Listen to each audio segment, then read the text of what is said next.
Hey everybody, Peter Zeihan here, come to you from Colorado. Great news. Our sponsorship of MedShare has done very well, and we've had a number of you call in with matching donations.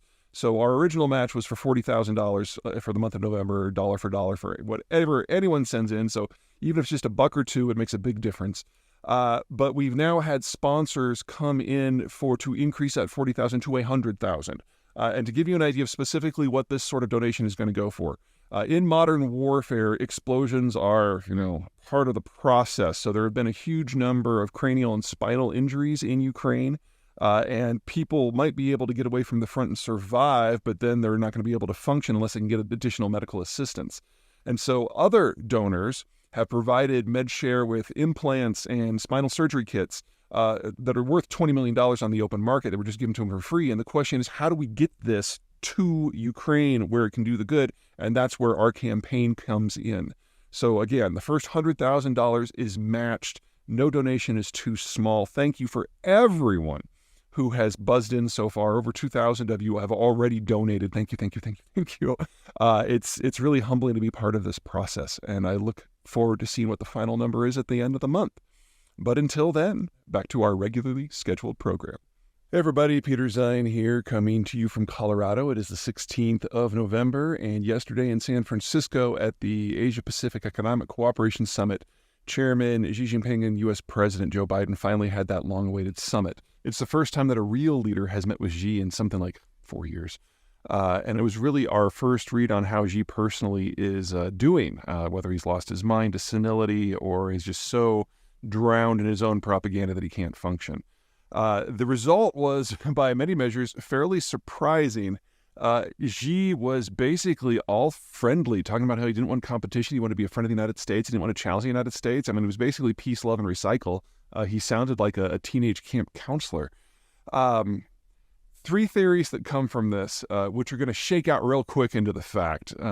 Number one, he really has lost his mind.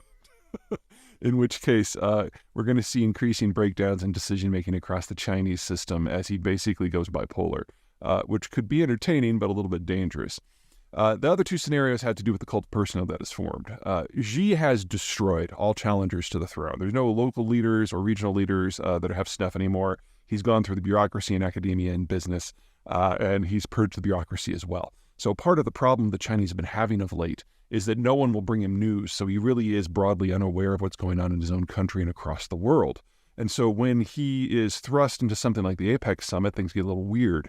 All of his staff apparently focused on the location of the table settings and the types of silverware and what flowers would be in the hotel. And, of course, they didn't want to see any protesters. But it was all on the atmospherics and the design as opposed to the substance. There was very little prep on the Chinese side, as far as we've been able to tell, for what the actual topics of the day happen to be. And, there's a few things going on right now. So that kind of puts us into one of two categories. Number one, Xi, exposed to the world via San Francisco for the first time in years, is like, oh my God, what have I done? My country's in demographic collapse. Our trade situation is dangerous. We are looking at national dissolution over the next decade of stuff, unless something just dramatically changes. And every theoretical solution involves the United States in some way. We have to have their market. We have to have the security their Navy grants our maritime shipment. We have to have access to their finance markets. U.S. It has to be the U.S. And if he's come to that realization, then a complete 180 from what we've seen over the last 5 years makes a lot of sense. The question is whether the cult can now push that down into the bureaucracy in the Chinese system when there are very few competent people left in that system. We will know the answer to that in a matter of weeks, because either the Chinese will stop being a bag of dicks like they have been for the last 5 years, or things will change. It's really pretty binary. The second issue is that it's all lies, that this is all just part of Xi's internal play in order to lull the Americans into a false sense of security. Considering that the Biden administration has taken many more anti-China actions than the Trump administration has, unlike the Trump administration, codified them into law so they'll outlast him, that is a bit of a stretch to think that the Chinese could be that stupid. But considering the Chinese inability to function in most international forums of late and the destruction of the information transfer system within the Chinese system by Xi, it's entirely possible that they are really that dumb. And we will know the answer to that real soon, too. So one way or another, here we come.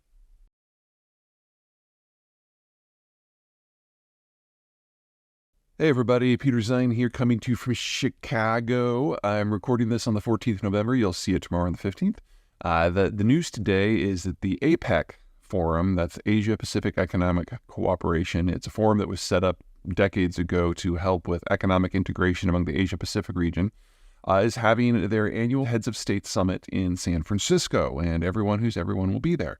But as important that is, and, whatever, the real issue is that there's going to be a bilateral standalone meeting between China's chairman, Xi Jinping, and America's President, Joe Biden.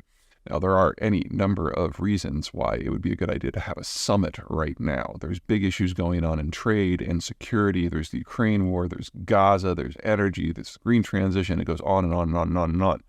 I'd be very surprised if they actually meaningfully discuss any of those issues because there's a much more base problem, and that is China. China's cult of personality that has gathered around Xi Jinping has now become so strict that information is not being exchanged in the country. And Xi has basically shot the messenger so many times that he has very little idea of what's going on in his own country or the wider world, whether that's power outages or remember that spy balloon. We now know that Xi wasn't even aware of it until after the entire issue was over. So we, the United States, has tried on multiple occasions to meet with some of the uppity-ups high up within the Chinese bureaucracy and state authority systems and have discovered that really no one has reliable access to the chairman at all.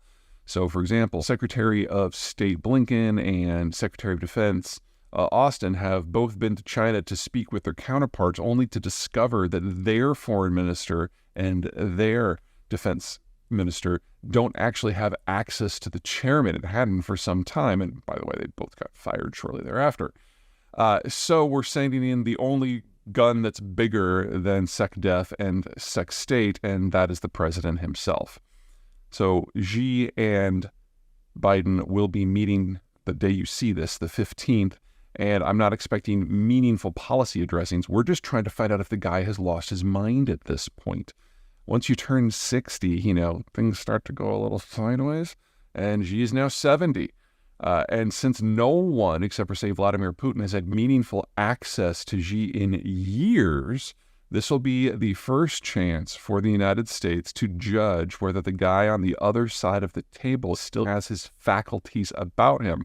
And luckily, the person who's going to be judging whether or not the Chinese leader has failed because of age is Joe Biden. So, he knows what to look for.